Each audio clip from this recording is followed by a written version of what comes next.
Ram, Ram Ram, Hare Hare, Hare Krishna, Krishna Krishna.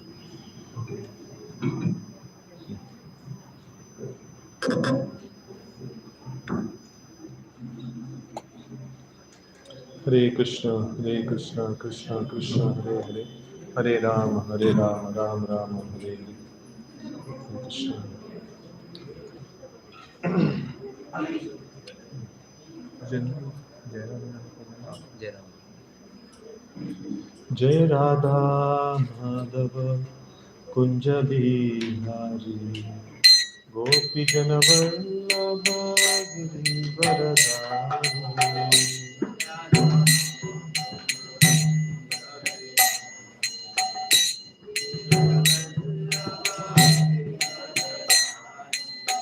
Jai Radha Madhava Kunja Bihari Gopi Jana Vallabha Giridharadhari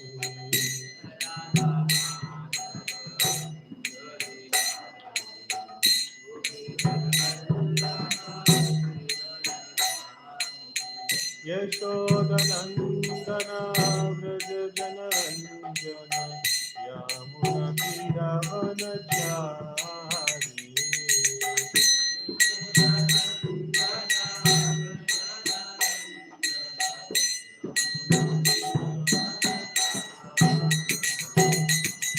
Yashodanandana Vraja Janaranjana Yamuna Kidavanachari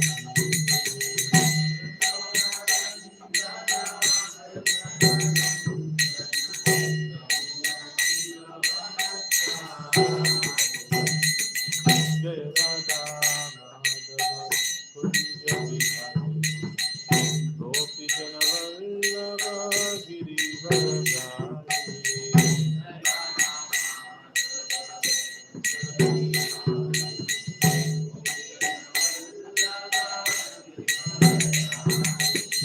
Jai Radha Madhava Kunja Bihari Gopi Jana Vallabha Giridharadhari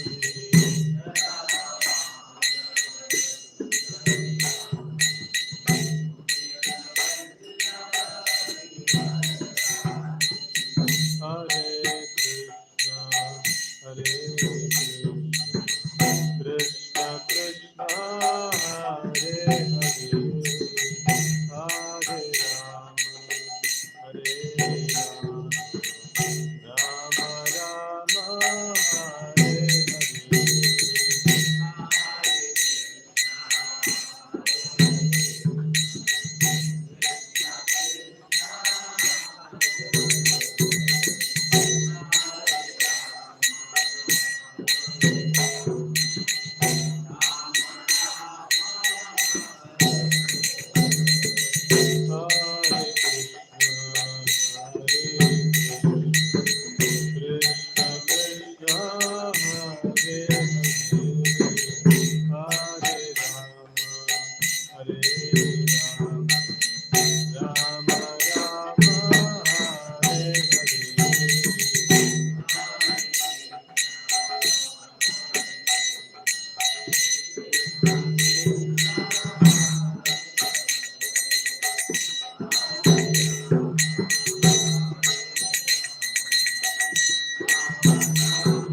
Hare Rama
Krishna Krishna Hare Hare Hare Rama Hare Rama Rama Rama Hare Hare.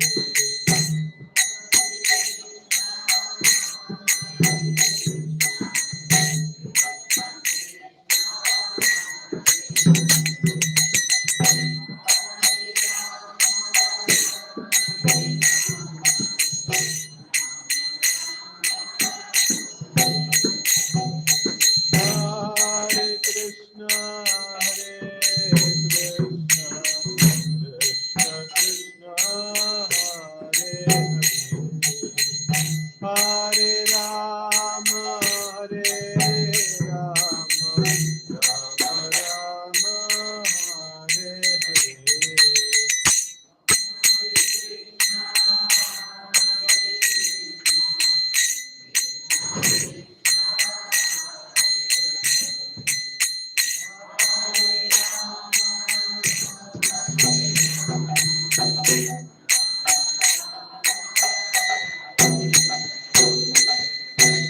Shri Harinam Sankirtan ki jai.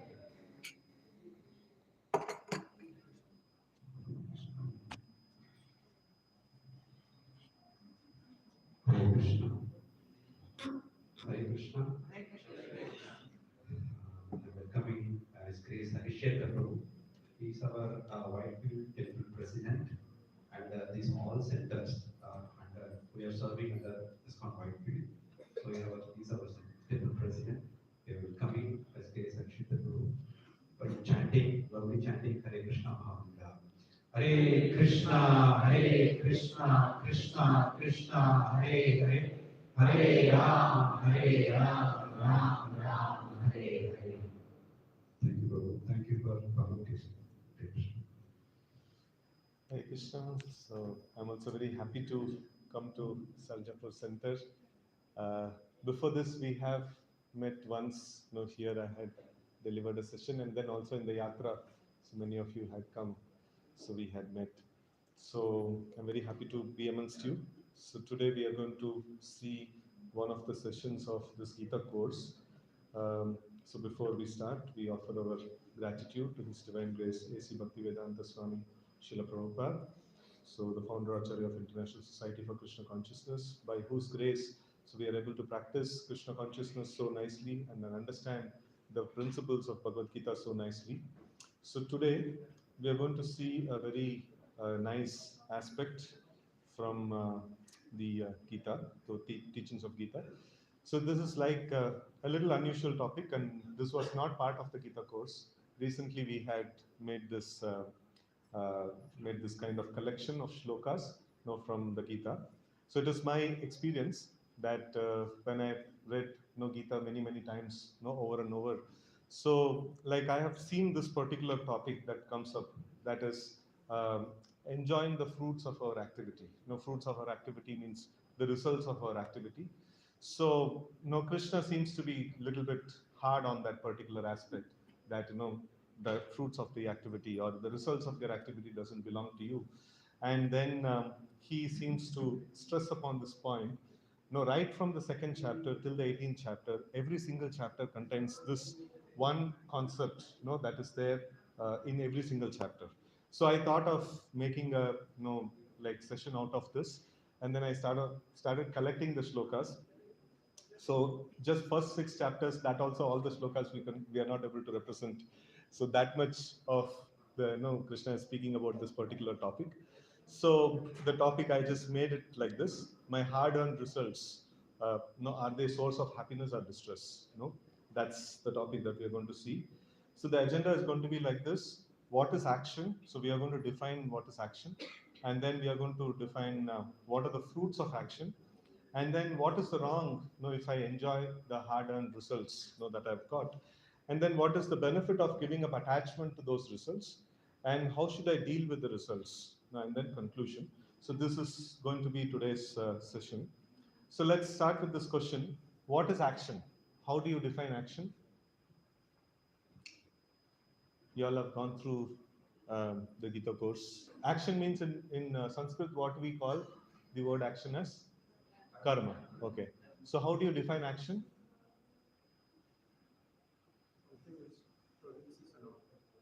Something which produces an outcome. Okay. Any action is resulting in akarma, sakarma, or vikarma. Okay, so the three kinds of actions that are there. So that's a very interesting thing. So nice, like whatever you have heard of in these sessions, and even whatever other ways like you have heard about this particular topic, you can actually share.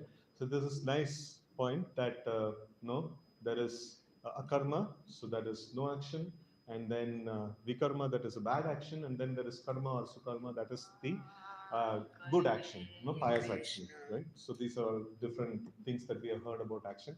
Any other thing that comes to your mind?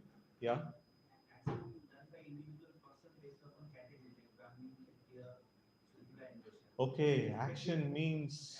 The karma which is done by Brahmin, that is the karma of Brahmin. Okay. Similarly, all the category like Vaishya, Shudra, and Okay, that's a nice point. So action. So in the Vedic terms, like if somebody asks, "What is my duty? What is my karma?" So what will be the answer to it? What will be the answer to it if I ask, "No, what is my duty? What am I supposed to do?" So what will the Vedic scriptures reply to me? Yeah, so karma according to Varna and Ashrama. So your name, Prabhu? Pa- Pavitra Chandra Prabhu. So like nicely he mentioned, so action, the moment we hear the word action, immediately that this one is who are you? No, that question comes. So first define who are you, so then we can define what action you are supposed to perform. So this also, the word action triggers the this one about the concept of the different varnas and ashramas, right? So Brahmana, Kshatriya, Vaishya, Shudra, then Brahmachari, Grahastha, Vanaprastha, and Sannyas. So based on this, like wherever I am, so based on that, like my duties are defined, right? So if I go to my work environment, then I ask like, no, what is my work to be done? So then the question is like, who are you? Are you a clerk or you a uh, in the normal like IT, this one like software engineer or a manager or technical head? So what are you? Like based on that, like your roles and responsibilities is defined, right? So in the same way, like action, whenever the word action comes into picture, so immediately this one of who am I, so that also comes into picture in the material terms. So I must be classified under one of these categories, and based on that, my actions are defined. So any other thing that comes to your mind? So when prescribed duty. That is yeah, prescribed duty is nothing but this, the same thing that we discussed now. So duty according to karma according to Brahmana, Kshatriya, Vaishya, Shudra, things like that. Yeah. so action is also a response either to an external thing or to an internal desire. Okay. So when the desire is there, we respond to that desire. Okay. That Okay. becomes an action. Okay. So what's your name, Prabhu? Nikhil. Nikhil Prabhu. Thank you. So action is a response to something. So Prabhu is telling that either to an external stimulus or no, because of our desire. So we desired something, and then that is manifesting in the form of an action. So we will see as in the course of our discussion that even the process of desire, that itself is also an action. So we desiring, and in fact, this is the only tangible action that we can possibly perform. So you might have come across this shloka, like prakrite kriyamanani gunai karmani sarvasaha ahankara vimud atma kartaham manyate. So all the effective action that is done, what does Krishna says? How the action is done in this world? Prakrite kriyamanani means We desire and then the material. Prakriti means like the material nature. Prakrite kriyamanani. So that means the material nature is performing the action, right? So the physical action, like now if I'm lifting this mobile phone, so what is my role in this? What did I do? What did I do in this? I desire to lift this mobile phone, and then the Supreme Lord sanctions it, and the material nature executes it, right? So this is how it is. So effectively, what action I have performed? Desire is my role in this whole action. So that's what exactly I perform. So rest of the things are not done like by the other entities, right? So yeah, so action is also to understand that the kind of desires that we possess, the act of desiring, that itself is actually one level of action, right? So any other thing that comes to your mind when we talk about action? Yeah. Action means towards our goals and responsibility.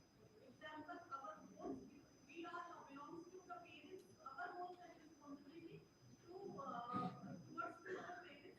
And I mean to say it's based on the roles and responsibility. What we get the roles by the Supreme Court, and we should be do according to the given our responsibility. Yeah.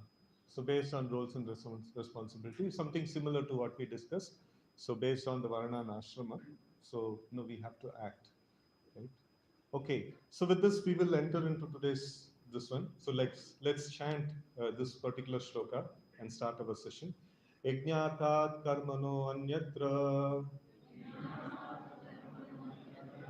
lokoyam karma bandhanah tadartam karma kaunteya mukta sangha samachara. So here, this shloka it talks about yajna artat karmano. So yajna artat, for the sake of yajna, right? Yajna artat, for the sake of yajna, karmano, the activity has to be performed.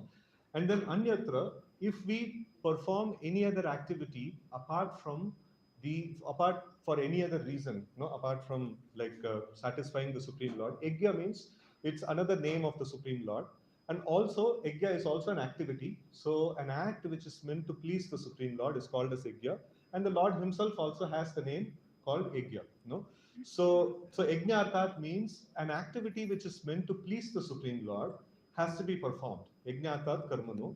Anyatra. If I perform something else, lokoyam karma bandhana.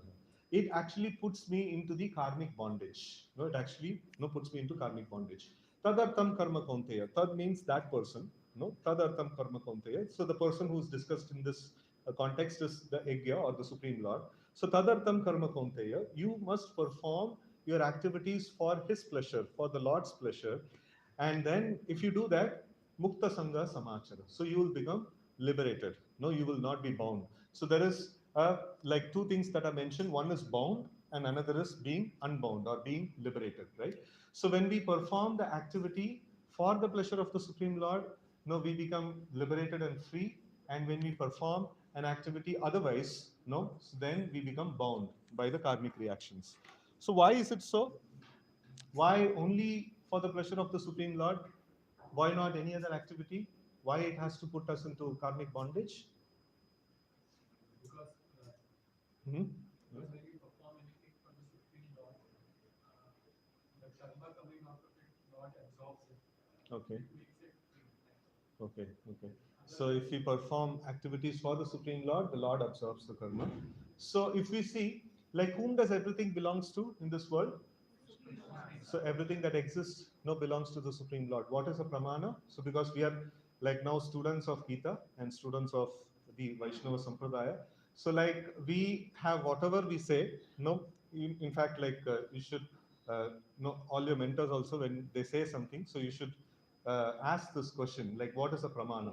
What is a proof for whatever you're speaking? So what is our pramana? So our pramana is scriptures. We should cite references from the scriptures. Just like a lawyer in the court, so when he speaks something, so he will speak references from the law book. In the same way, like we speak references from the scriptures. So all that exists in this world belongs to the Lord. So what is the proof? Anybody knows? Five elements, Panchabhutas that are there. So Bhumi, Rapo, Analavaya, Kamano, Buddhirevacha, Hankaram, Itiyame, Vinna Prakritirashtada. So slowly you should start learning the shlokas associated with that. So there is another nice shloka which is there. That is Ishopanishad, first shloka. Isha Vashimidam Sarvam, Etkincham Jagathyam Jagat, Tena Tatena Bunjita, Mahagrada Kashyasvidhanam. So this says that everything that exists in the creation, everything actually belongs to the Lord. And He has given us, thank you.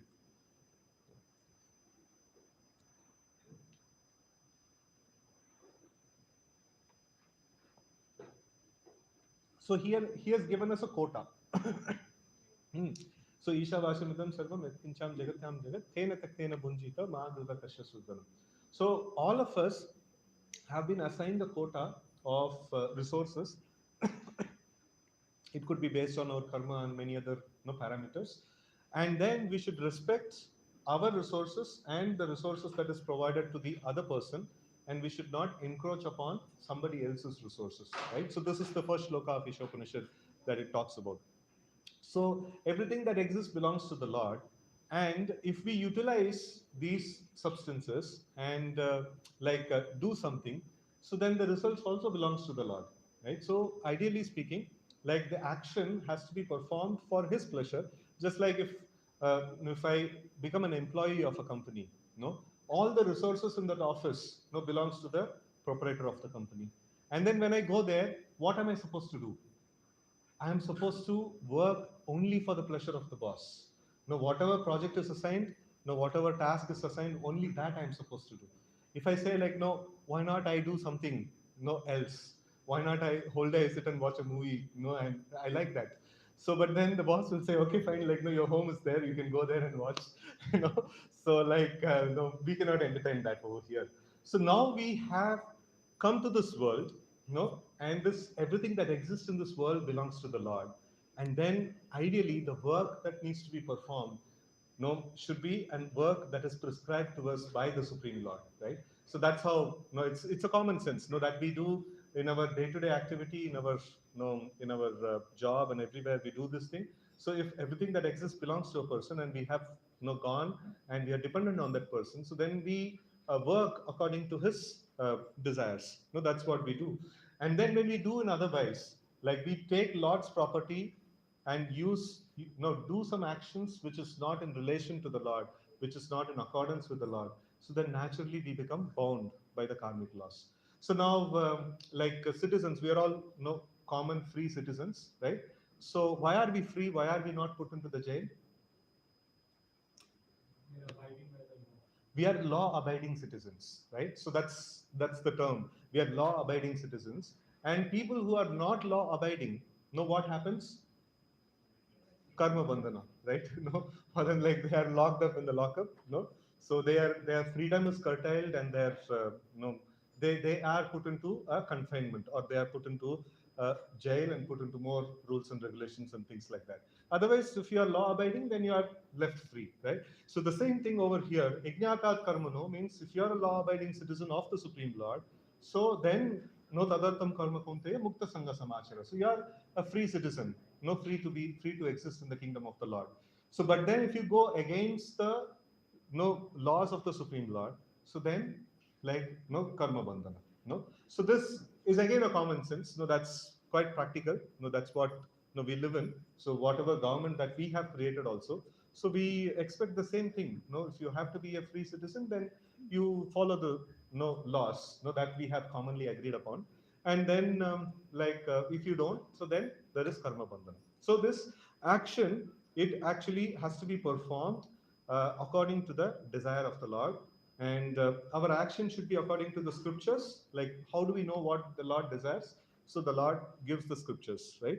So like dharmam to sakshat bhagavat pranitam. So like the Lord, whatever the Lord has spoken, so that's what is exactly the scriptures. So else it causes bondage. This is the basic funda of the action in context to today's discussion. And then what do we call as the fruit of action? Fruit of action is results. So whatever action I perform, the result that comes out of the action is the fruit of action. So there is always a result, a fruit, be it a good action, bad action, or no action. So in all the cases, there is always a result that is there. So if you perform materially good action, you get good results. That's called karma or sukarma. So that's some references we have put there. And then if you do not perform your action, so that means you have not done any action at all. So even that is also a bad thing, right? So you are supposed to do something, but then you have not done it. So then it's also a bad thing. So inaction is not a good way either. And then bad actions, of course, bad actions like vikarma, so they bear bad results. No, they bear no adverse results. So all these three things. Now my prescribed duties, I am supposed to perform my prescribed duties. If I do that, that's appreciated. If I don't do my duty, that's not good. So I have to face the karma for it. No, and if I do actions which is against the scriptures, so then that is also bad. No, that also gets some bad results. Right. So now, whom does these results belong to? So why does it belong to him? Why does all the results should belong to God? So we are performing the actions for him. Okay, we are performing actions for He him. wants, he wants it. He owns everything, right? So there is a nice example that Srila Prabhupada gives in one of the purports. As no, if you hire a contractor to build a house and you supply the money and materials, to build a house, and you hire the labor and the labor work hard, the laborers they actually work hard. So in comparison to the work that you have put in building your home, your laborers actually put in a lot of work. So after all these things, whom does the house belong to? Owner. So, but then the laborers have toiled themselves over there. So, no, they also are entitled, right? So they should be the owners. They have put in a lot of physical hard work over there. No, no, so they should not be. So the person who supplies the money, materials, and things like that. So how does the Lord supplies all these things? In our scenario, Giving us Panchabhutas. No, it's not Panchatattva, it's Panchabhutas. Right? So Panchabhutas. So Bhumi Rapa Anala Vayo Kammano Buddhirevacha Ahankara Miti Emme Binna Prakriti Rashtada. So Krishna says, these are all my Prakriti. These are all my energies. So what all his energies? Bhumi, earth, and then Apa, Apa, water, and Bhumi Apa Anala, fire. Uh, Bhumi Rapa Anala Vayu is okay. Come, ether, and mana, buddhi, like, and then ahankar. So like all these things are, so binna prakriti rashtada. So these are my separated energies. These eight are my separated energies, or the material energy Krishna defines. So this is effectively Krishna's energy. And then so Lord gives the panchabhutas, and then he gives the knowledge, remembrance, and forgetfulness. Mataha smritit jnanam apohanam cha. So Krishna mentions this thing also in Bhagavad Gita. So even the intelligence with which we perform the work is supplied by the Lord, right? And then the Lord gives us energy, like so. Um, what is that shloka? So like Lord says that I am the strength in the power, in the powerful person, right? So like even the energy that is there, that comes from him, and even the favorable environment, to perform any action. So we also need some favorable environment. That is also arranged by the Lord. So this is mentioned in one shloka in the 18th chapter. Adhishtanam tata karta karanam cha pradarthidam vividam sapratak cheshta daivam chevata panchamam. So there are five factors to action. So in that, like adhishtanam, is the like it's the place or the environment. So that is also is created by the Lord, right? So with all this, if we create something, whom does it belong to? So like it belongs to the Lord because He supplies every single aspect of the things that we are dealing with, right? So we have done some work in that, in the course of creating something. So but then so because Lord is the supplier of all that thing, all the raw materials that we have used and all the intelligence that we have used, so then it actually belongs to the Lord, right? So during my career, I had filed a patent, when I was an employee of Wipro Technologies. So that time, that office was not here, so I was working in Electronic City. So then like they put that as intellectual property of Wipro Technologies. So because I am an employee of that company, my intelligence belongs to the company. Whatever my intelligence creates, it belongs to the company, right? So in the same way, like here we see that it's also again a common sense, like what we normally do. So the Lord is not. Sometimes people, why I'm saying common sense aspect again and again, emphasizing that, because sometimes people say like, no, Krishna is too much. Like, no, he's demanding too much. This belongs to me, that belongs to me, everything belongs to me. So like you have to do work for me and things like that. So that's why I emphasize on this aspect. No, it's a common sense. Even if we are there in that position, we would also like this thing to happen, right? So this is how it's a common sense activity, right? So Okay, so now it's a very, very famous shloka. So let's recite this shloka. Karmanyevadikaraste ma phaleshu kadachana ma karma phala heturvur ma te sangosva karmani. So here Krishna is mentioning now that karmanyevadikaraste. So you have the right to perform your work. Rather, you must perform your work. No, if you are an employee, the boss is telling you have the right to perform your work. Rather, like no, you are you are expected to perform your work, right? So and then ma phaleshu kadachana. So if you get any results out of this, remember that you are an employee, and then whatever profits you make, the profit belongs to the organization, right? So in the same way, like Krishna is telling that ma phaleshu kadachana, you don't get attached to the results that has been produced. The results belongs to the Supreme Lord. Ma karma phala heturhu, ma te sangos karmani. You have the right to perform your prescribed duty, but you are not entitled to the fruits of action. Never consider yourself the cause of the results of your activity, and never be attached to not doing your duty. Right. So first of all, the action no is without the assistance of the Lord, we cannot perform the action. And then the like fruits that come, that also doesn't come just like that. The Lord has to arrange for the results of our activity, and then like we should not be attached to the results of the activity. So Krishna is mentioning that never consider yourself to be the cause of the results, and never be attached to the results or to the duty, no, uh, or for not doing your duty, right? So these are all some things like very important aspects that he is mentioning. So with the example of the contractor and the building that we had discussed, we can very easily understand what Krishna is speaking over here, that Krishna has supplied everything. He has proved it, Bhumi Rapa Anulavayo, and then he is also facilitating the intelligence and everything. So all the things that he is providing, and then he is mentioning that you have the right to perform your work, but then the results belongs to him, right? So we should not aspire for, or we should not be attached to the results, right? So this is the point that he is mentioning. Hmm.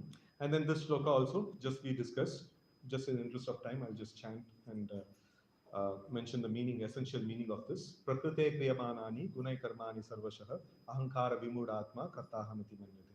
So prakrite kriyamanani, so every action that is performed is actually made to function by the prakriti or the material nature. And then gunai karmani sarvasaha, the three modes of material nature, goodness, passion, and ignorance, they orchestrate things in this world, right? So they move things in this world. And then ahankara vimudatma, a person who is thinking falsely, who is blinded by the ignorance, like who is influenced by the false ego. So vimudatma, like who is bewildered by the actions of the false ego. So he thinks that karta aham iti manyate. So wo manta hai like karta aham. So I am doing things. So if I lift this mobile phone, I think that I have lifted this mobile phone. But then, so I have desired, and the Supreme Lord sanctioned, and the material nature executed it. Right. So that's how things are happening. So the Lord is mentioning that the packers and movers of this world is Prakriti. You are not the one who is doing the things. Like so, you desired it, and then it's facilitated. It's actually facilitated by the material nature, right? So, like, what is my role? No, I have to be clear about who am I and how much of role that I possess in the actions of this world, and then like give appropriate credit to different players who are there. Prakriti is there, and the Supreme Lord Sanctioner is there, right? So he mentions like Lord, where does he mention as sanctioner? Um, Anumanta Upadrishtacha Bharta Bhokta Manishana. So he says Anumanta, like I am the sanctioner, I am the permitter of your actions, right? So the Lord permits and the Prakriti executes and we desire. That's our position. So now with this, we'll go to the next section.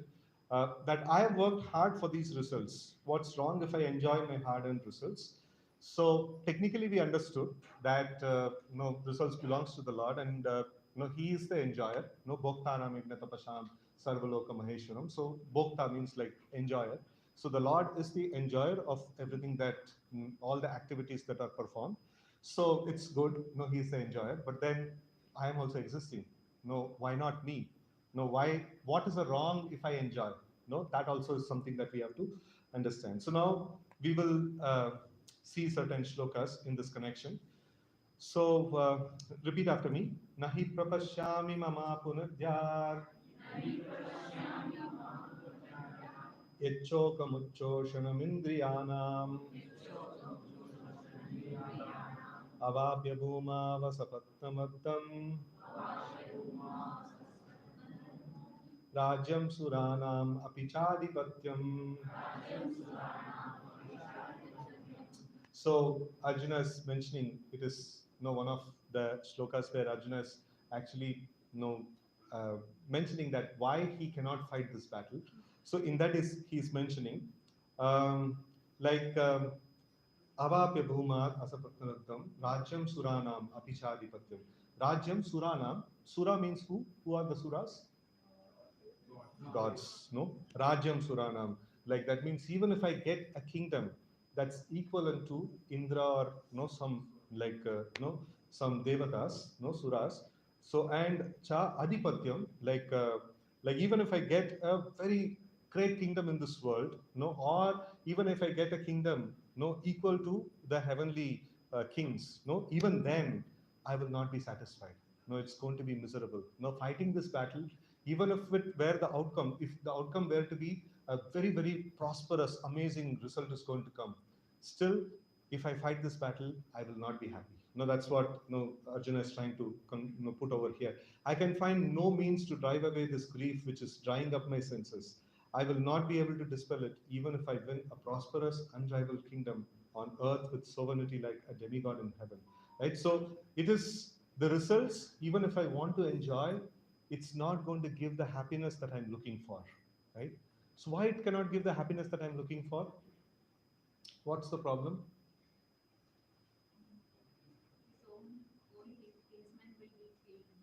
Okay, so that's the current context. But then in general, I'm asking, so if I get a good job, a better pay, and if I get a good house and no good vehicle and things like that, will it not make me happy?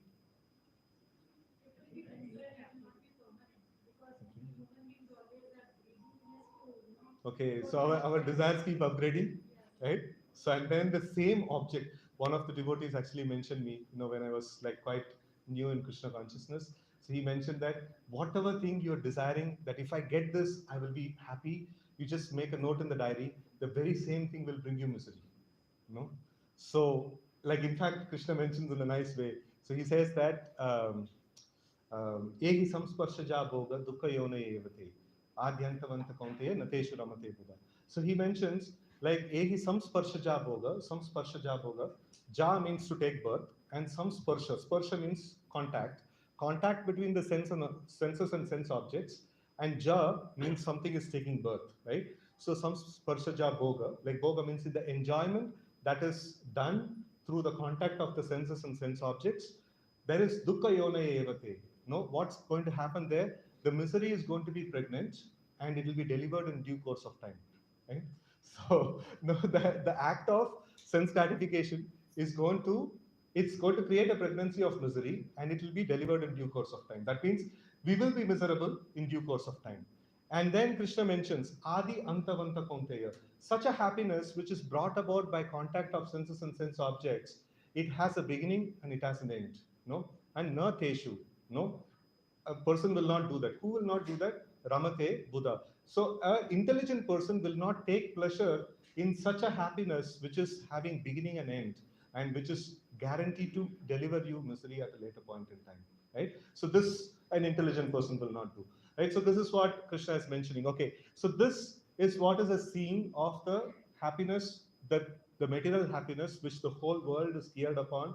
The whole world is actually looking forward, and everybody wants to know, like that's the goal of life. Everybody is setting the target as that, and then everybody are trying to get to certain point, and then they are not satisfied, and they're trying to get more and more and more and more, and nobody says that this is not working out. Why nobody says this is not working out?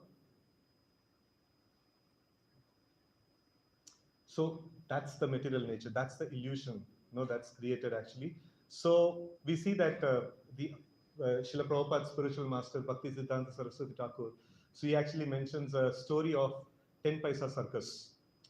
So like he says that in the village there was a circus, that was put, and then only one person is allowed, at a time, exclusive show, so one person is allowed, and then there is a huge line that is, that is like, when the circus was about to start, a huge line, and the first person goes inside and he sees everything is dark and nothing is there, and you're seeing like, where is the circus? And then two very, nicely built persons came, and then they actually caught him and bit him thoroughly. Right? So then after that, like, no, they told, okay, circus is over, you can go, can go out. And then he came out, and then all the people who were standing in the line, they were asking, how was the circus? Everybody are eager to go inside. And this person was like, no, what should I tell? Like, if I tell that I've got beaten, no, it's not good. What will people think about me? Right? So he told, no, it's so nice. It's really very wonderful. No, you should not miss it. No, you should have a you should actually go and see that. And the second person goes inside, and the same thing happens, and he comes out, and everybody are, still eager. They're asking like, no, what happened over there? And then he's telling that, no, he's thinking that if I tell that, no, maybe the first person got a really good show. No, maybe I did not. So, so if I tell like, no, what will people think? So then, no, he also says, yeah, like, no, it was so wonderful. So, like, the Acharya actually compares this to the condition of the beings in the material world. So, though we we face the thing that this aspect of material happiness is never a true thing. It's never going to be a reality. So, but then the whole propaganda, of this world is, no, this is going to give you happiness. No, if you get a good job, you'll be happy. If you get a good house, you'll be happy. If you get more money, you'll be happy. All these things is propagated so much, and then if it doesn't work for me, so then, like, what does it say? Maybe like, no, I'm a failure, no, I don't know how to do these things. The whole world is talking that, it works, and how can I say that it doesn't work for me? Right? So that pressure, actually builds up, and then, we also actually admit that particular point. And also, we didn't had the option, the common people in general didn't have the option of consulting Bhagavad Gita. What is the opinion of Krishna? Now the world may say something, like popular opinion may be there, but then what's the opinion of the Supreme Personality of Godhead? What does he say? What does Gita say? Right? So that option is not present in front of many of the people of this world.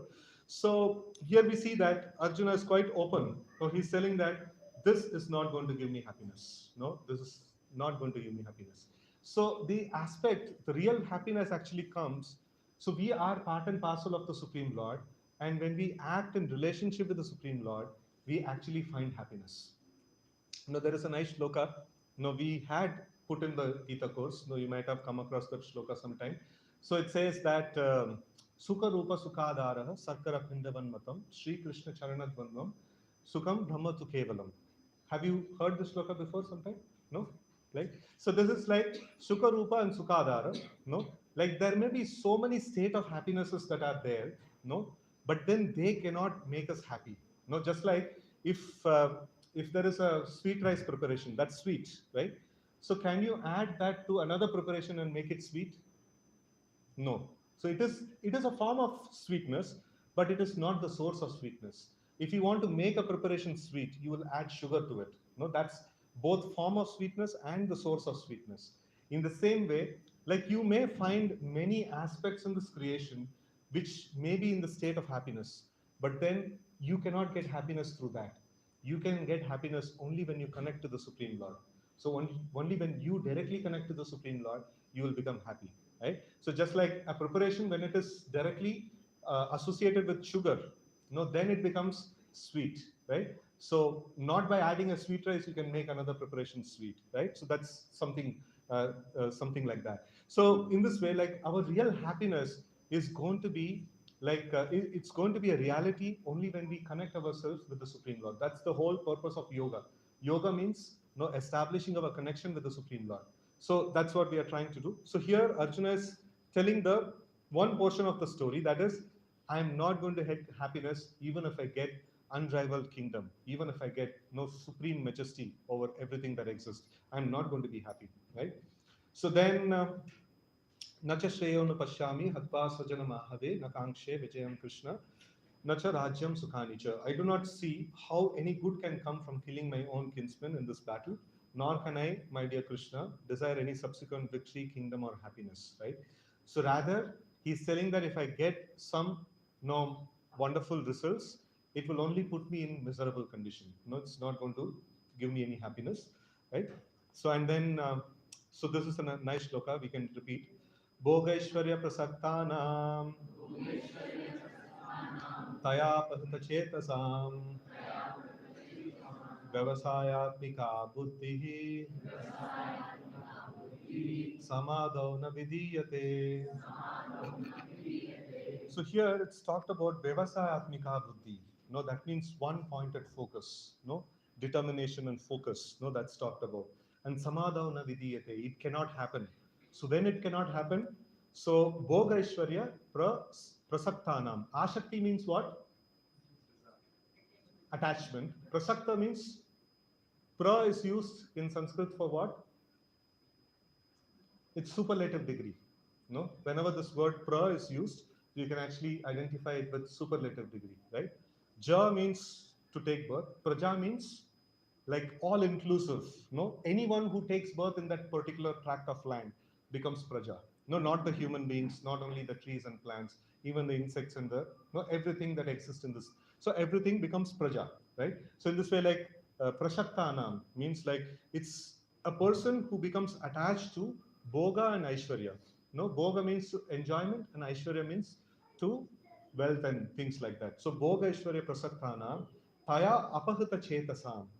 Apaharan karna Chetasam means so our intelligence becomes like stolen, and then Vyavasayatmika Buddhihi, no sorry, Samadhavana Vidiyate. So we cannot get one pointed focus, determination, no, all these things cannot be there, right? So if we want to perform a particular action, so basically Krishna's, here Krishna is actually mentioning that a person who's attached to the results and a person who's attached to enjoying the results or a person who's attached to the properties that he possesses, then he cannot have a very strong one-pointed focus in executing, executing any activity, right?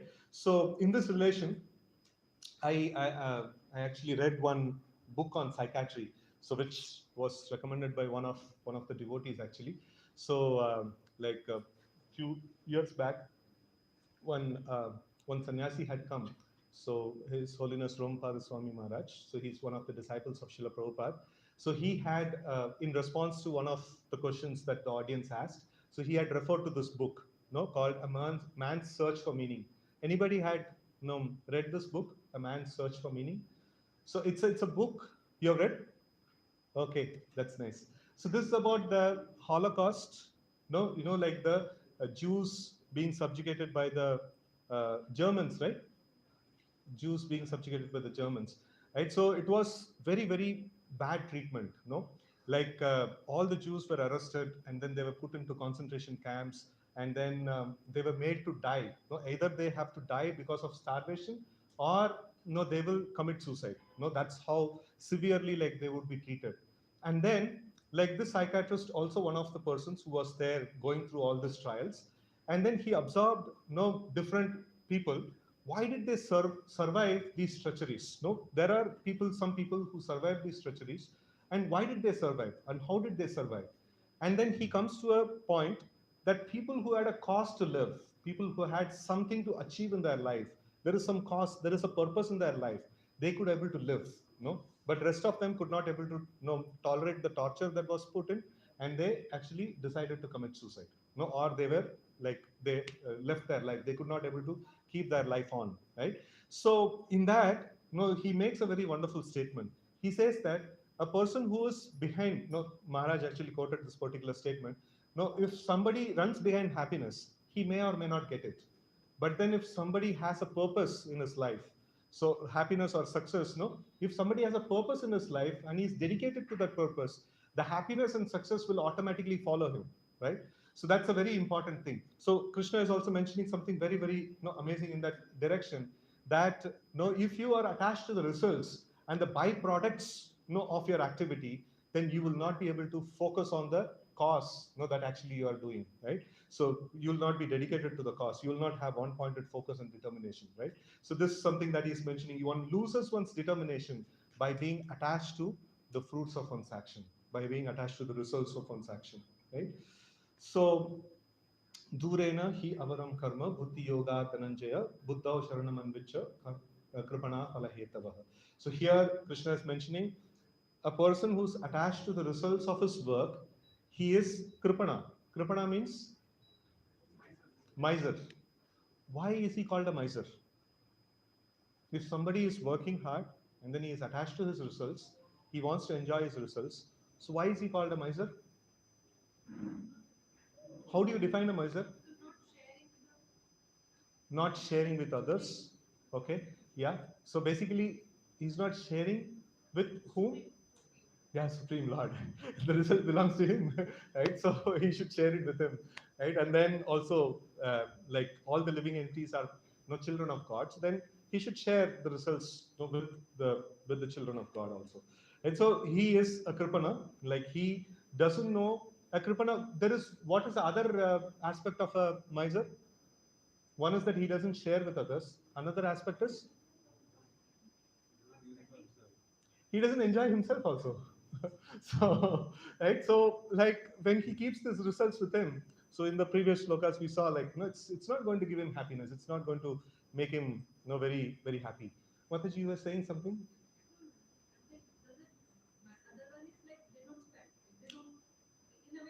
Yeah, share, they don't share and they don't enjoy themselves, right? So they're both the things. So both matches for a person who's attached to the results of the activity. And then Uh, so, alas, how strange is that we are preparing to commit greatly sinful acts driven by the desire to enjoy royal happiness. Mm. So, we are intent on killing our own kinsmen, right? So, sometimes the attachment to the results of our activity can drive us to do things which are, quite extreme, no? So, like if we are attached to the results, so we may just, forget what is the cause that we were actually performing, and then we'll just, like this has to happen, and we may start taking some like deviant ways, and we may start doing some unethical things and things like that. So the results, the attachment to the results has the capacity to drive a person to perform unethical things, right? So it can drive a person to do extreme things. And then yukta karma phalak taktva shantim apnoti nishtikim naishtikim ayukta kama karena phala shakto nibadyate. The steadily devoted soul attains unadulterated peace because he offers the results of all activities to me. Whereas a person who is not in union with the divine, who is greedy for the fruits of his labor, becomes entangled, right? So he becomes bound. So this is one of the things that we saw in the beginning shloka itself. Yajnatat karmano anyatra lokoyam karma bandhana. So this bondage, that is there.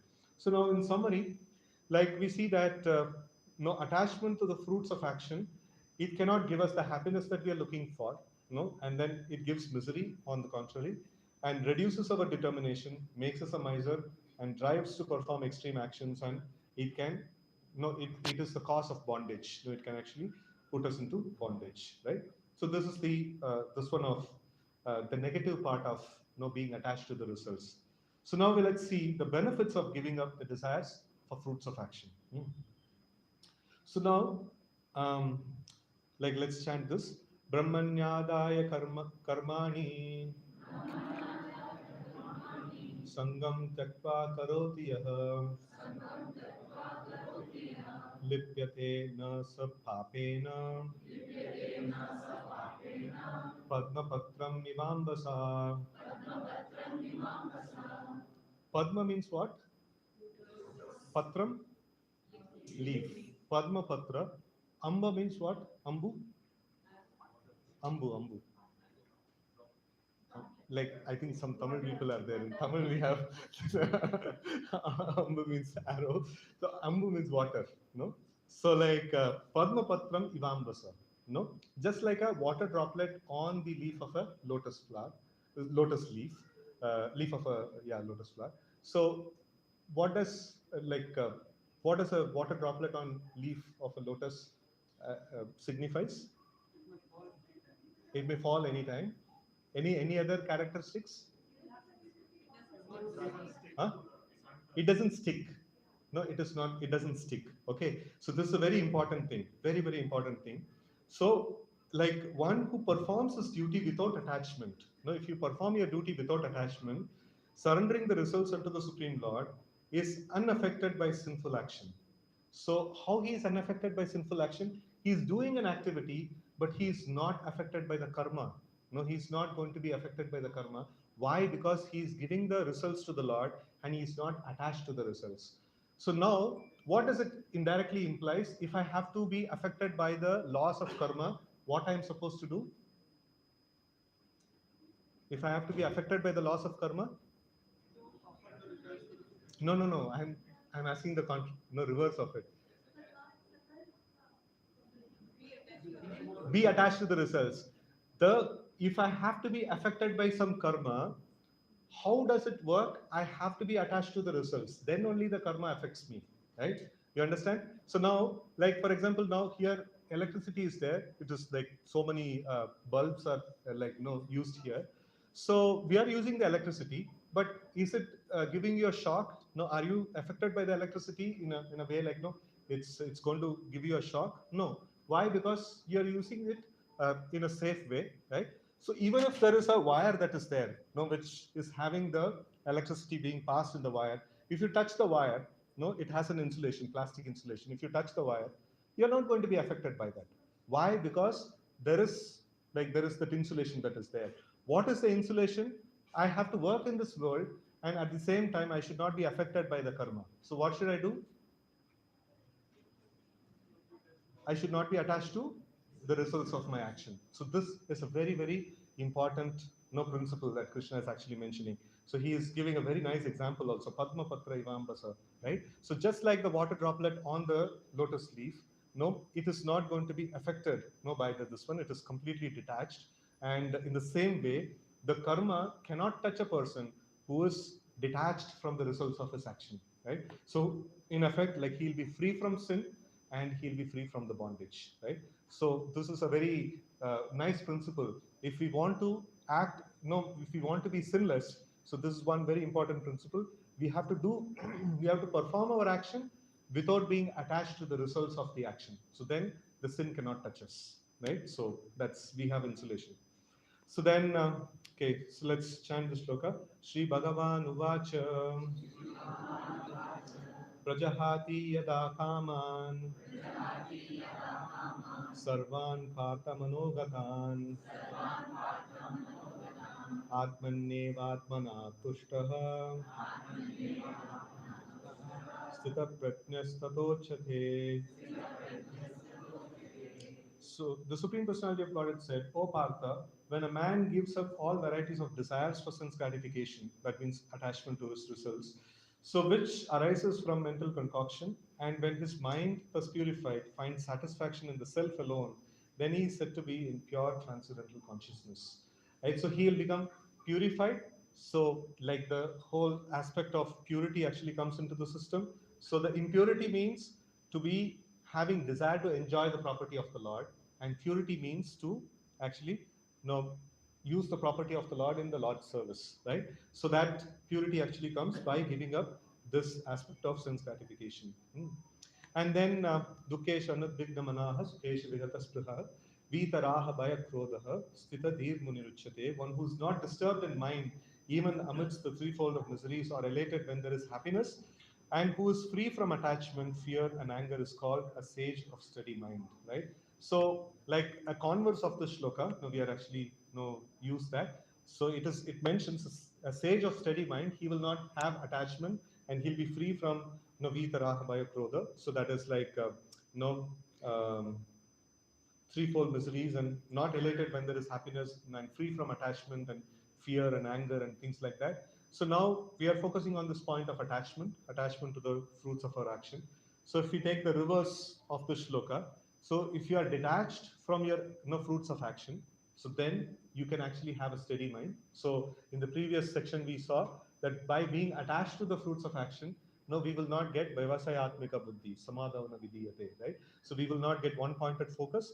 On the converse, we see that Like if we are detached from the fruits of action, we can actually get steady mind. No, we can actually become focused and like determined. Okay, Vihaya kaman yah sarvan pumams charati nispraha nirmamo nirahankaraha sa shantim adhigachati. A person who has given up all desires for sense gratification, who lives free from desires, who has given up all sense of proprietorship and is devoid of false ego, he alone can attain real peace. Right. So this is in another angle. So it is mentioned. So by giving up the attachment to the fruits of our action, so we are going to actually have peace, right? So we are actually be more peaceful. And then, so one is understood to be in full knowledge, whose every endeavor is devoid of desire for sense gratification. He is said by sages to be a worker for whom the reaction of work have been burnt up by the fire of perfect knowledge. So that means, no detachment the fruits of from the fruits of action coupled with knowledge, it actually burns it. It not just avoids the karma, like just before we saw that, like by detachment, if you work with detachment to results, the karma cannot affect you. On the same time, if it is coupled with knowledge, it can also burn your past karmas. Whatever karma that you have already got, it can even burn them, right? So that's quite powerful. This detachment with knowledge. And then nirashir yata chittatma tyakta sarva parigraha shariram kevalam karma kurvan napnoti kilvisham. Such a man of understanding acts with mind and intelligence, perfectly controlled, gives up all sense of proprietorship over his possessions, and acts only for the bare necessities of life. Thus working, he is not affected by sinful reactions. Right. So it's again another angle of presentation that he will not be affected by the sinful reactions. So, in summary, we see that not being attached to the fruits of one's action, so not being attached to the results of one's action. So, what is the benefit? It releases one from bondage, it gives pure consciousness, it offers us steadiness, it offers us peace, and burns the karma when it is coupled with knowledge. And no one will not be affected by sin, right? So, these are all the things. So, at this point, anything, you want to ask any questions at this point? One or two questions we can, yeah? How to offer results of my work to God. Okay, that's a later section that's going to come. Anything else? So does it mean like you do your action and no attachment? It will not give happiness, it will not give misery also. Yeah. Because you don't know what is the end result. So how will we come to know what is happiness and what is misery? That's Yeah. one. So happiness, we are supposed to search on a different plane, right? So happiness, we are supposed to search on the spiritual plane. So when we are trying to say this, like on the material plane, we are trying to logically analyze that you want to search out happiness over here. The first thing that we saw is that no, maybe this is a wrong place. No, it doesn't have the happiness that is talked about, right? So many people that are working for happiness in this plane, but nobody seems to have achieved any happiness. People are talking about it, but then nobody seems to have such a great achievement in this particular platform. And even if we try to get this, okay, little bit of happiness, it seems to be there. There is something that seems to be there. Can I enjoy that? No, that's going to give some bad results. And then by giving it up, actually I'm going to be in much more better situation, right? So this just establishes that in the material plane, no, let's not try for happiness in this material plane. We are spiritual beings, we are spirit soul, and let's try to find happiness in the spiritual plane, right? So now, just like when I'm an employee of a particular company, I just do my duty over there, and then I pack my bags and go back, and then I have nice time with my family, right? So in the same way, like we have to perform our duties in the world, as my duties are there. Like, no, I have to perform my duty, religiously, and then if I don't perform my duty, it's not good for me. If I perform my duty and being attached to the results of my duty, then that's also not good for me. So then I just have to perform my duty, and then whatever by the will of the Lord, whatever result comes, I just accept it and look for happiness on a different plane. Look for happiness on the spiritual plane. Actually, the happiness exists there. Actually, you have an unlimited scope of happiness over there, right? So that's something that Krishna is trying to establish to Arjuna, that like you're trying to find happiness over here. Even if you find it, it's not going to be permanent. Even if you actually have a happiness over here. It's not going to satisfy you. The happiness that you are looking for, no, it's not that, no, not what you're going to get over here. It's sometimes the comparison is given of a thirsty person. No, he's traveling in the desert, and he gets one drop of water. No, it's like, no, if somebody gives one drop of water, like, no, so we may scold him, like, no, पता है like, no, कितना प्यासा है, like, no, at least एक glass तो दे दो. No?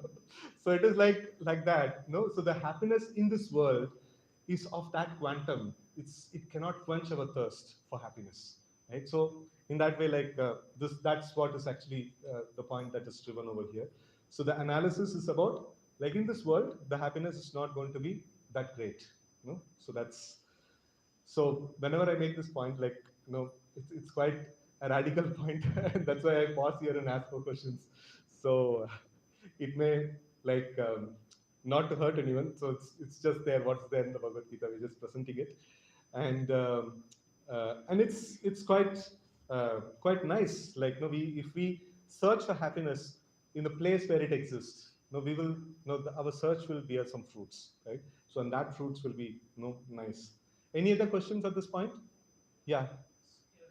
So suppose I have executed one task and that has been very successful, and as a result I got bonus, promotion, etc. etc. Now being detached means what?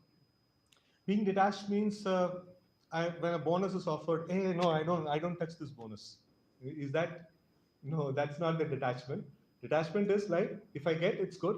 No, if I don't get, it's good. No, it's okay, fine. So and then I may argue with the, argue with the management, saying that this work is supposed to be a so and so bonus. No, it's supposed to come to me as as a duty. No, I may, like, argue, and I may put my proposal and things like that. But internally, I should be in a state of existence. Whatever belongs to me, according to my karma, it will come.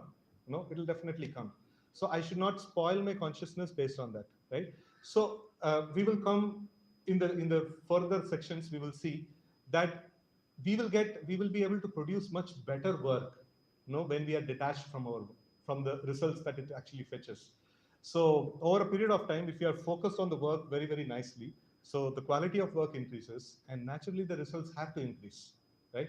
So, like, uh, rather than being focused on the results, if I'm focused on the work, the results increases. And if I'm focused on the results, so actually result decreases. No, so that's a phenomena that actually occurs. So being detached means, it comes, it's okay. It doesn't come, it's okay. No, if it comes, I will use it, legitimately, how I'm supposed to use accordingly in the dharmic way. I will use it.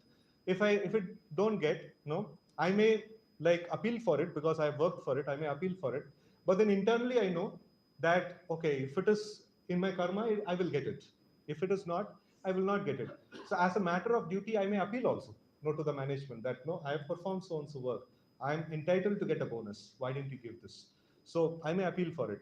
So, but then internally, will I be disturbed? No. So I have the understanding saying that, no, like, according to my karma, whatever is destined for me, I will get it. No, there is, I don't need to take, no, I don't need to be too much attached to it, right? So the immediate result is the boss did not give me the bonus, but the ultimate cause is I might have performed something. No, for that, like, I'm supposed to get only this much, right? So that this multiple angles of thought, has to be applied. But that is what keeps us motivated, isn't it? Like we'll get reward, we'll get Okay, bonus. that's a point that we are going to see in the next section. What's the motivation? So in um, yeah, that's exactly what I'm going to speak now. If we give up attachment to results, where does the inspiration to work comes from, right? So this is exactly the question, right? So now we see. One question. Uh-huh. Can you give example for one's karma when coupled with knowledge?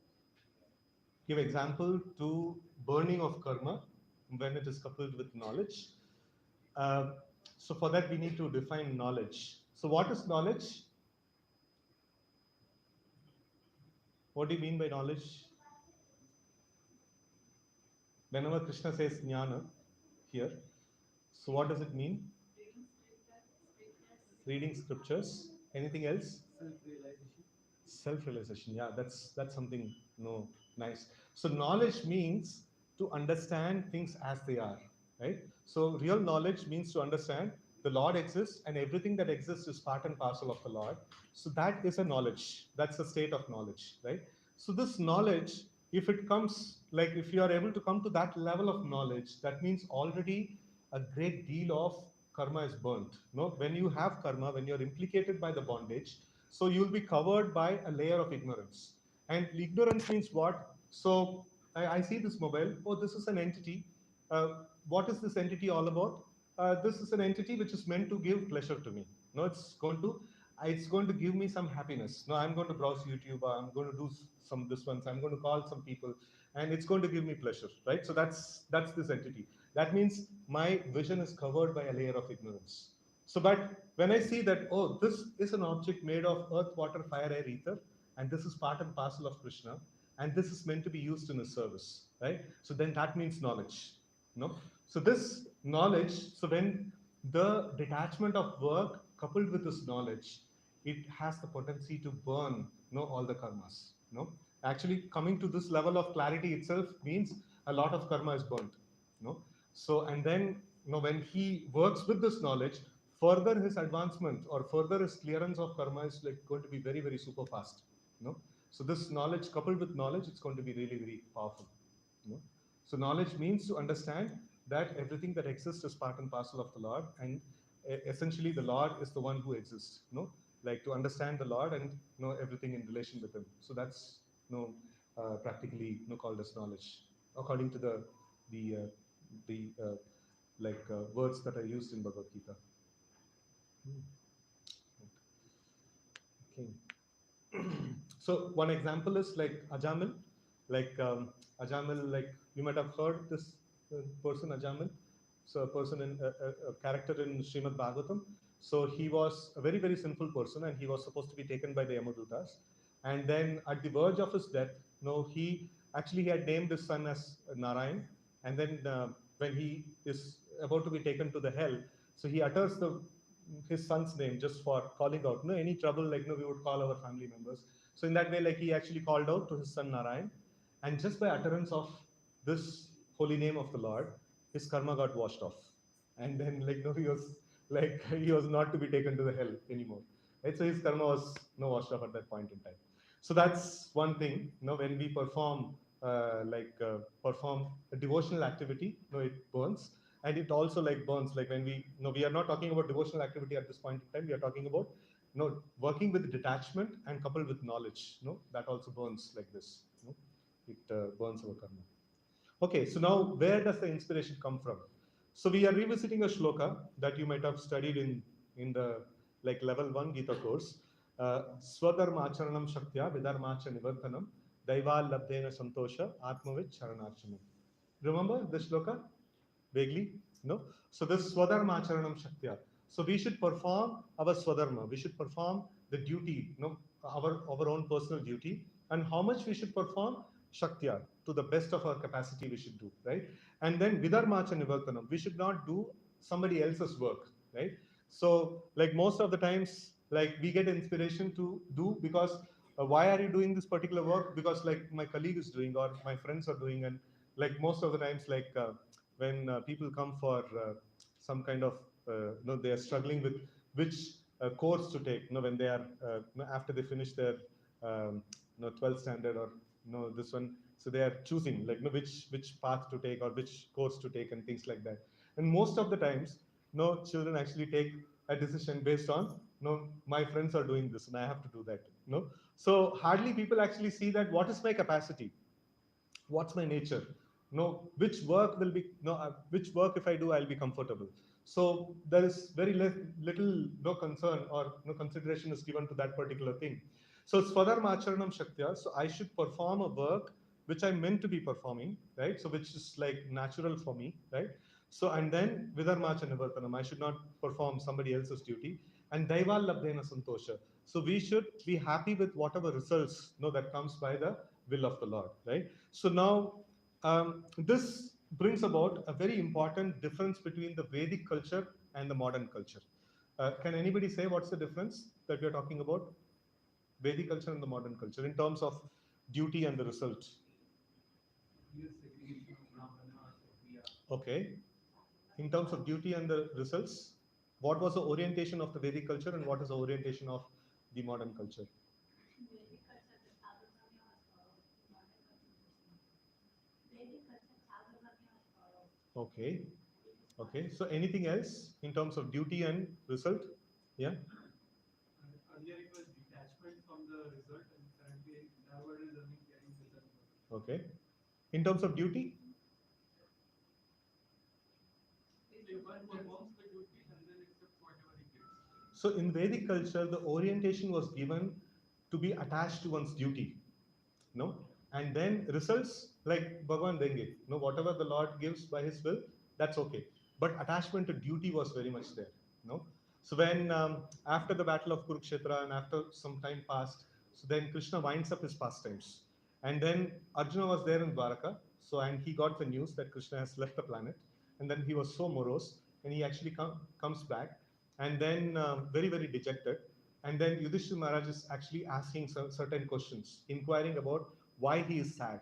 No, so if somebody comes back home like with with a sorry state, like with lot of dejection and things like that, तो हम लोग क्या पूछेंगे उनसे?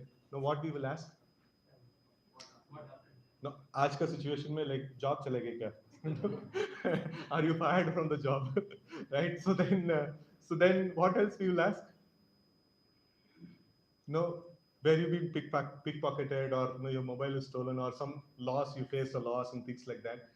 But then Yudhishthira Maharaj's question is so amazing. He's asking Arjuna that why are you sad?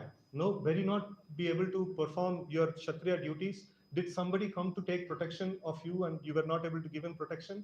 Or no, like so his list of questions is like, were you not able to perform your duty? No, if you're sad means it's implied that you have not been able to perform your duty and that's why you're sad.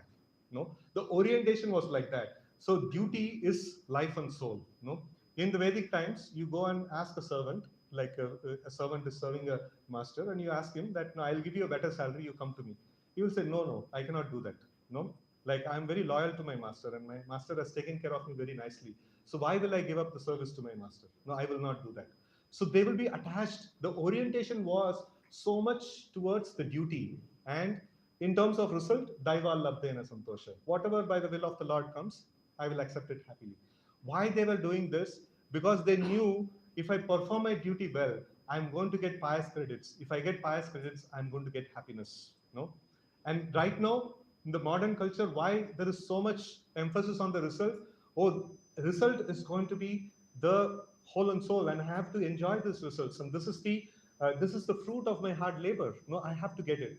So we are missing the point. No, the main point is if we perform our duty nicely, we will get no pious credits, and if we get pious credits, we will enjoy no further, right? So that's a very important orientation, which is there in the Vedic culture. It's the difference between the Vedic culture and the modern culture, and it makes a lot of difference. So, like by putting the focus on the result, we have created a competitive environment. By putting the focus on the results, no, we have created cutthroat competitions, right? So by putting the focus on the results, like no, it becomes too impersonal. No, it's the care for others, the empathy and things like that. It goes down. What matters is my result, right? So that's the primary thing. So rather than like no, we if we see a bigger picture, we are existing in the kingdom of God, and then like what does God likes? No, what does Krishna likes? Krishna likes all the living entities. Krishna likes everybody to be happy, and the duties that is designed, Brahmana, Kshatriya, Vaishya, Shudra. So everyone is contributing to somebody else, no, some welfare of somebody else. So in this way, by performing duty, I can be happy, no, people around can be happy, and everybody can be happy, right? So if I put this in a graphic situation in the traffic, no, the traffic signal, if I put focus on the result, that means who gets through this mess first? No, he is a great person. No, so then like there is no control. There is complete anarchy, and everybody is like dashing and moving, and like who can actually get through the whole thing? And then performing the duty means what? Like it's a red signal. I'm supposed to stop, and somebody is supposed to go, and let them go. No, hey, like no, the road is there. If you put your accelerator, you can go fast. You can go past these people. So, but then no, my duty is like no, there is a red signal. I'm supposed to stop, right? So by performing our duty, we can actually avoid the miss. Rather, no, on the other side, like no, we may be able to pass through the no whole situation much faster also, right? And then other people are also happy, by doing that. So duty may look like no attachment to duty may look like it's going slow. No, I might have, you know, like I might have been no, I might have got much better if I've been attached to the results. But then in a long run, being attached to the duty, pays off, very nicely. No, and this is the way of culture. Like, when we, when we raise our children, at least like we didn't got that samskara. Like, no, we can actually give that to our children. That, when somebody says like, no, this is the mark I've got, so like rather than asking like, why did you not get the better mark? No, rather than that, we can ask like, did you understand the concept? No, did you understand the concept well? If you have understood the concept well, it's okay. Mark doesn't matter. No, that makes a lot of difference. That makes a lot of difference. Like, when, like one of the sannyasis, like, Maharaj, we call sannyasis as Maharaj. Like, so one of the Maharajas, like, he was, one couple was regularly coming and meeting them. And then every time they were coming, like, they used to tell, oh, my child, like, no, she got like very amazing marks, like, and things like that. Every time they used to introduce and say like, no, this exam, like, no, she came up with such good marks, and this exam she came up with such good marks. And one interaction, the sannyasi told that, I wish, she get a lesser mark. So then the couple was shocked. And then like, why did you say like that? No, you're a sadhu, you should not speak like this. No, you should wish well for my child. And then he told like, yeah, I'm wishing well for your child. So you are orienting this child with success and success and success and success. And the first time this child will face a failure, she will crash. No. So it is a very important thing that orienting towards the result is not that great. No, that's the potential seed that we are sowing for later depression, later breakdown, and so many things. No, it actually causes so much of disaster.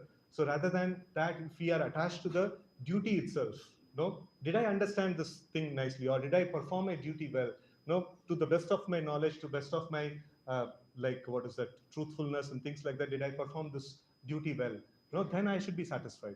So that's the inspiration, that the Vedic system is trying to put in. And that inspiration is going to make the person more solid and make the system also more, more nice actually, right? So, so now inspiration comes from the quality of work and not the quantum of result, right? So that's something like very important. And then giving up attachment to results does not make you a loser. So like this also to some extent we had discussed this point. So it in fact enhances our results. Like by focusing on the duty, it actually enhances our results, and then it enhances the quality of work also, because like if a imagine a student, who's so much worrying about the exam, like what result is going to come, what result is going to come, he'll not be able to focus on this subject. Rather, if he is devoted to the subject, he can understand it well, and then result is an obvious outcome. It has to come, right? And then it can drive us to a superior happiness, right? So it's going to be actually it's a win-win situation. Not being It's not about results are bad. It's not about you should not get the results. It's about you should not be attached to the results. Results will come, and results may come, and results may go. But we should not be attached to it, right? So that's the whole point that is mentioned about. And in terms of results, by following this, by being detached from the results, we will get better results. That's a very strong point here. And then let's just give it up. So one can never be happy by being attached to the results unless we give up the results. We will never become a yogi. We will never become a we will never be able to traverse the path of spirituality. So now, like we discussed a lot of things on the material plane. Today's session was quite a bit in the material plane. So, but then how is it going to help us in the spiritual practice? So it's going to help us in the material plane. If there is less disturbance, naturally we will get a lot of more scope to advance spiritually, right? So if our material plane is too disturbed, too much of disturbance is there, right? And disturbance comes by touching the results of our activities, being attached to the results of activities. The moment you touch that, immediately, lot of disturbance will come in the mind, right? So by being detached from the activity, No, we are supposed to do a lot of material activity, a lot of activities we are supposed to do in our day-to-day work. And if we can manage to be detached from those activities, we can be at greater peace, and then we can perform the spiritual activities also with greater depth, right? So it's a very nice relation that is there in this particular thing. So unless we give up the attachment to the results, then we cannot become a yogi, we cannot become a spiritualist. So if we have to give up attachment to the results, what should be my attitude towards them?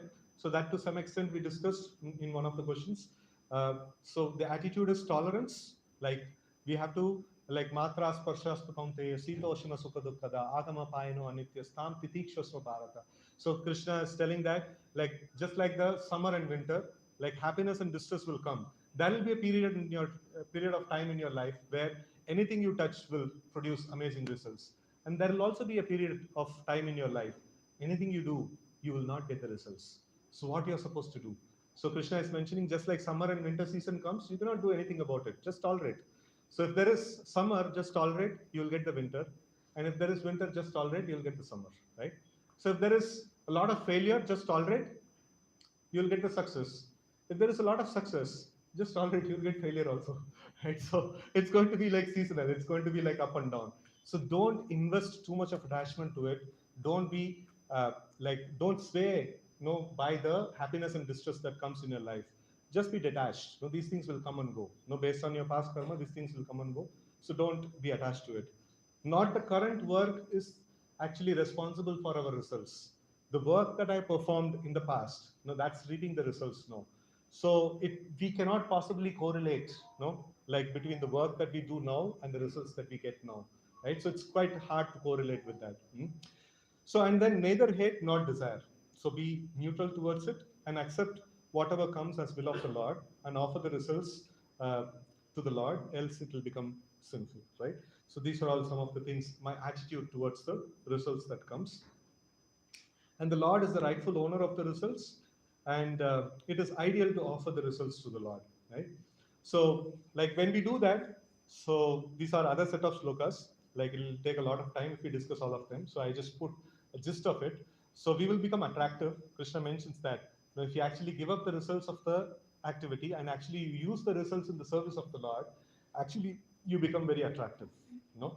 And then it gives you knowledge. So by offering your results in the service of the Lord, it gives you knowledge. Knowledge means what? The clarity of vision. It burns the karma, and also it gives you a clarity of vision. How everything that exists is part and parcel of the Supreme Lord, right? So that's effectively knowledge. And then first step in advancement of bhakti. In fact, Krishna actually defines different steps. First step in that he puts is attachment to the results. If he give up the attachment to the result, then you will become a proper karma yogi, right? And then if you give up the attachment to the duty as well, so like then you become a jnana yogi, no? So then like that, he gives many different levels of this ones he gives. And in that, the first of any of the yoga systems, the first step is to give up the attachment to the fruits of action, right? So that's a very important thing that he mentions. So sometimes like the spiritual practitioners, they may try to advance in the spiritual practice, but then they are attached to the fruits of the action. So this becomes a detrimental thing, in the path of advancement. So they don't make much advancement in the process of bhakti. Even in the material sense, like they don't make much advancement. And then gradual eradication of desires to enjoy the results happens. So when we use the results in the service of the Lord, gradually our desire to enjoy the results actually gets mitigated. So this seems to be deep rooted. How can I give up the attachment to the results? It's not that, okay, I got to know about it. So now from tomorrow onwards, I'll not be attached to the results. No, it's not going to happen like that. So it's quite deep rooted. So it's mentioned that karmajam buddhi yuktahi phalam tyakpa manishinaha janma bandha vinirmuktaha padam gachanti anamayam. So by thus engaging in devotional service to the Lord, great sages or devotees free themselves from the result of work in the material world. So by using our senses in the service of the Lord, by chanting the names of the Lord and hearing the names of the Lord, by hearing this discourses on the glories of Lord and Bhagavad Gita, and then doing some spiritual devotional activities like offering the flowers to the lotus feet of the Lord, offering tulsi leaves to the lotus feet of the Lord, and like decorating the Lord nicely, and performing arati to the Lord. No, in this way, like when we engage our senses in the service of the Lord, so what happens is a lot of purification happens, and the first step of purification, we can see is that we'll become detached from the results of our activities. No, then we can understand. Okay, now we are making advancement in the path of bhakti, right? So first step that we can expect is this, that we will become detached from the fruits of our action. Okay, so in this way, they become free from the cycle of birth and death and attain the state beyond all miseries. That's going back to the spiritual world. Right? So the another aspect is, how is it that when I'm engaged in the service of the Lord, I become free from the attachment to the results? Because the Lord Himself is free from the attachment, to the results of His action. So any example that you can think of, the Lord is free from the attachment to the results of His action. The Lord spoke whole of Bhagavad Gita. And towards the end of Bhagavad Gita, what he says, imagine you're trying to, convince, some of your relative or friend about the concept of Bhagavad Gita. What will you expect, of the conversation? That person accepts what you want to say, right? And then towards the end of Bhagavad Gita, Krishna, what does he say? Like, no, I've told you everything. Like, now it's your choice. You do whatever you want. And then he says, I am your friend, Arjuna. Whether you choose to act according to my instruction or you choose to reject it, still I will remain your friend. As and I, like, no, मैंने बोला तुमने नहीं किया. No, friendship band. And so we are not going to be friends anymore because you didn't listen to me. है ना? तो ऐसा होता है ना, like, so you didn't listen to me, like, no, that's it. Like, no, you are not giving me any importance. So Krishna is completely detached. He spoke Bhagavad Gita, whole of Bhagavad Gita, that too not in a private quarters, in front of everybody. No, क्या बोलेंगे भगवान को? Like, the Lord is speaking Bhagavad Gita and his only audience, Arjuna, he rejects it. So what will people say? It's like it's a big loss, right? So, but Krishna is not worried about any of these things. My job is to tell the good things, and it's your choice. Whichever choice you take, like if you take a wrong choice, you will suffer. If you take a right choice, you will be happy. But whatever choice you take, I'm going to be there with you. Whether you are going to go through a path of happiness or misery, I'm going to also travel with you. As Paramatma, Krishna is always there. And for Arjuna, Krishna was practically there in front of him. So whichever path you're going to take, I'm always going to be there, with you.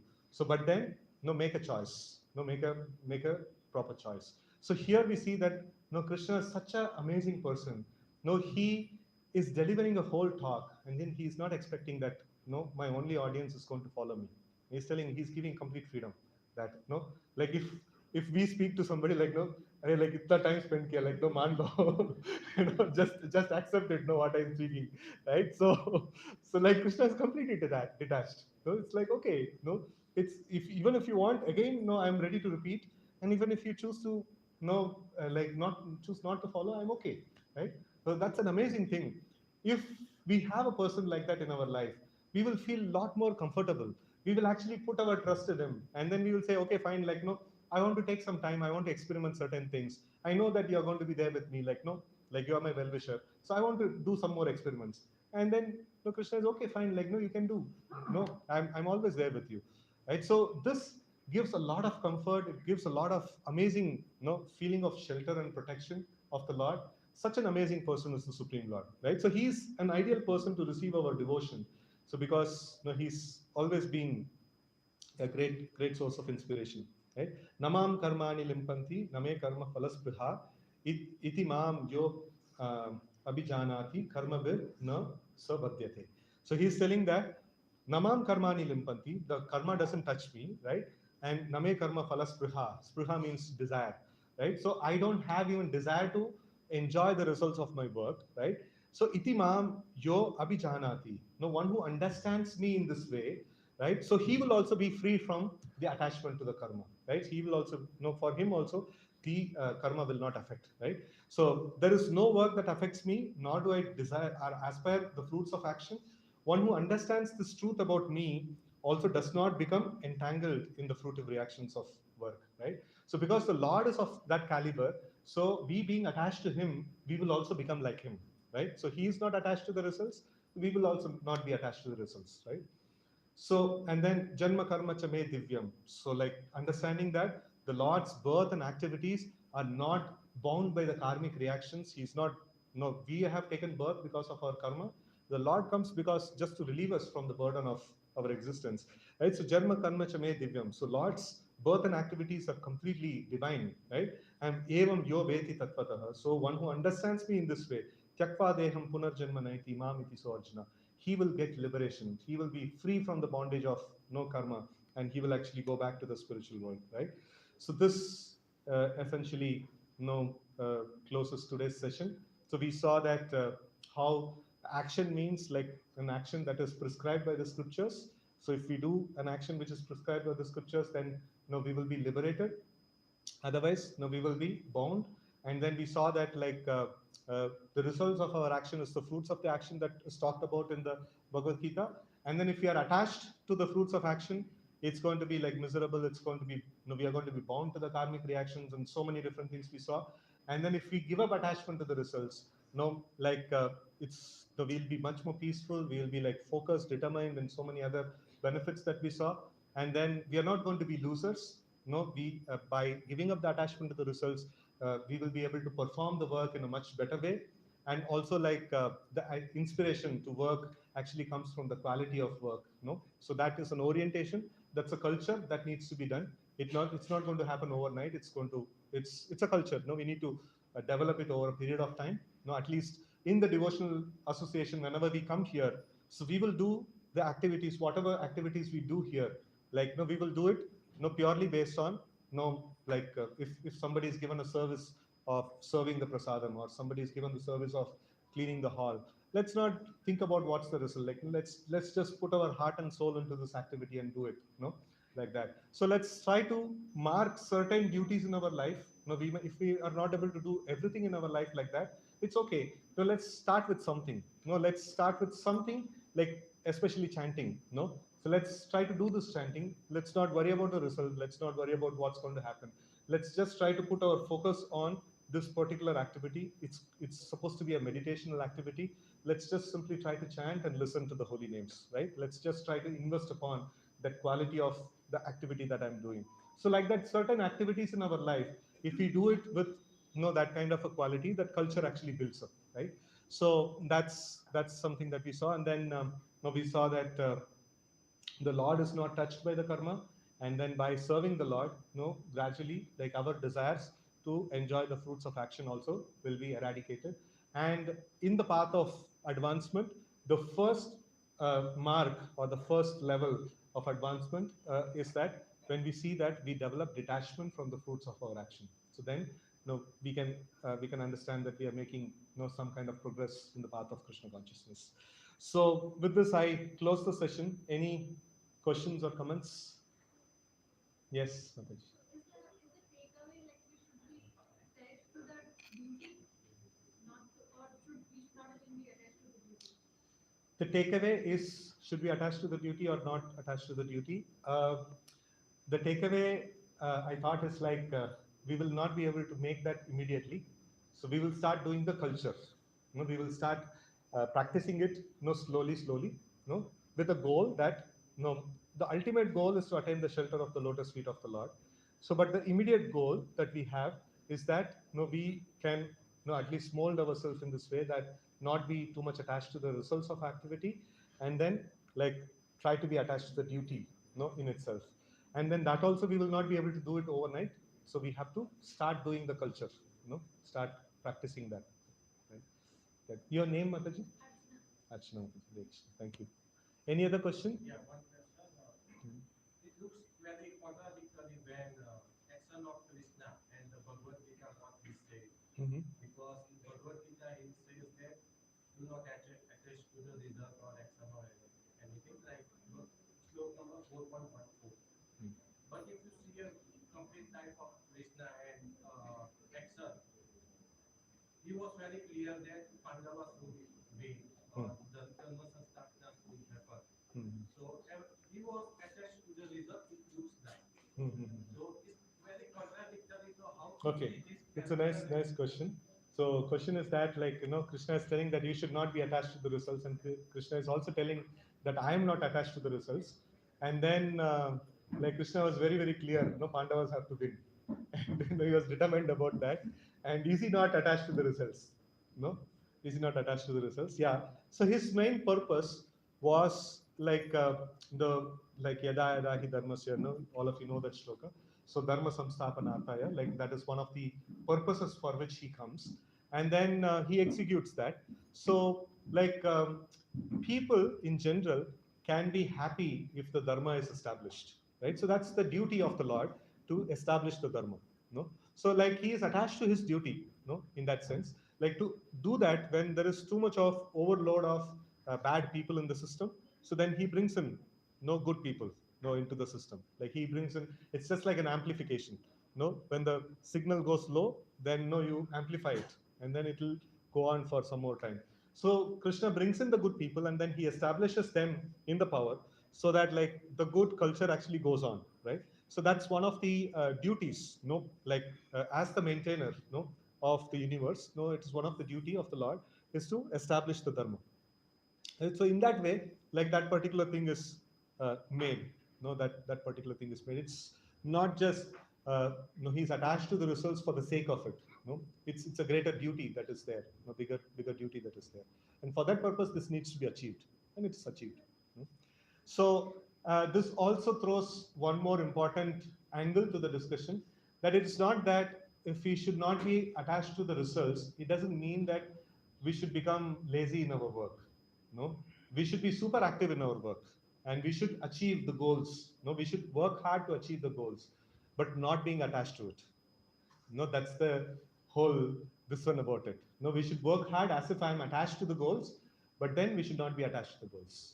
No, that's that's the thing that Krishna is mentioning. Like no, he's telling Arjuna that no, you have to fight the battle to the best of your ability. So, but then you should not be attached to the results, right? So that's a point that he's striving over here. So our enthusiasm should remain, but only thing is that we should not be attached to the results. Whether it comes or not, it's okay. But then I will work hard as if I'm attached to the results, right? Like that. Any other questions? Yes, Paul. I have a question that I want to add here is that I think we are missing the purpose of the attachment. We talked about Mm-hmm. past that if you know the purpose of the attachment, you don't rely on the result. You are not waiting for the result. But if your purpose is to do that work, you will do the duty properly, and Yeah. obviously the result will come. Yeah, So yeah, the yeah. purpose is missing here. Yeah. So thank you for your name, Prabhu. Pavitra Prabhu. So like very nice point, Prabhu had added. So this is like if you know the purpose is to enhance the duty, to perform the duty well, automatically our focus will be there. The detachment from the result will come, right? So, but then if the purpose is lost, then we will be attached to the results, externals of it, right? So that's a nice thing to Hare Krishna. So in the behind side, yeah. What's the difference between passion towards duty and attachment towards duty? Passion towards duty and attachment towards duty. So basically, the duty means what I am supposed to do. No, so that's different ways of expressing that. So what am I supposed to do? Like I should be attached to that particular thing, right? That's the first level. Later on, in the level 2, level 3, and things like that, not in the Gita course, but in the in the levels of advancement in the path of yoga. So we will find other actions also. But then in the beginning level, we should be attached to the duty and detached to the results. Right? So that's the beginning. Okay. Yes. Prabhuji, like you talk about Achamu. So, like he was very sinful, and at last, finally, he chanted, like he spoke his son's name Narayan, and he got liberation. So, is it that much easy? Like he was very sinful, and like Krishna liberated so many demons also. Like even Putna was liberated. Mhm. So, even though the like so much sinful activity was there, and Mhm. got liberation so easily. So easily, yeah, so easily. Like no, just he chanted once and he got liberation. You know, so he got relieved of all the sinful this ones, and that's the power of the holy name. That's the power of the holy name. Yeah, it's so easy. It's so easy. ठीक है. So, uh,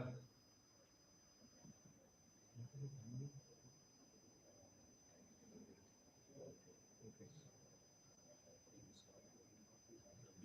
Okay. Okay. So thank you all very much for the patient audience and nice questions and being very active in the class. So it's quite question answers and nice interactive interaction happen. So I hope that I could convey the message of the Bhagavad Gita, the first, like one of the basic elements of Bhagavad Gita, which is there, so which Krishna speaks about in every single chapter of Bhagavad Gita. So it's quite an important subject. So thank you all for giving a patient audience. Hare Krishna. Hare Krishna. Prabhuji is actually our author for all our Gita books. Whatever the slides, whatever we have learned till this last more than a 6 month, right? 6 to 8 months we learned. All the Gita books is prepared by Prabhuji and others we are presenting in front of all of you. So we are very fortunate to have Prabhu here. Today he gave the fruits of action. It's a very nice topic. I hope you all enjoyed and learned a lot from this. Right? So I would like to thank Prabhuji for coming here. And we will chant one time on the Hare Krishna Mahamantra for Prabhuji's health as well as spiritual progress also. Hare Krishna, Hare Krishna, Krishna Krishna, Hare Hare, Hare Ram, Hare Ram, Ram Ram, Hare Hare. So just before closing, like I heard that all of you are going to graduate into level 3, of Gita course, and you're going to have close group discussions and study groups and things like that. It's quite now what you're having is one way. Most of it is one way communication. So when you do this, small group discussions, you'll actually find a lot more knowledge actually coming out, and like many wonderful things actually come out. And the facilitators of this group, they are also putting in a lot of energy and a lot of effort. So my gratitude to them, and also my gratitude to Krishna Karnamurti Prabhu, who's nicely guiding all these facilitators and giving them nice orientation and things like that. So I wish all of you a good journey of learning. Hare Krishna. Thank you, bro.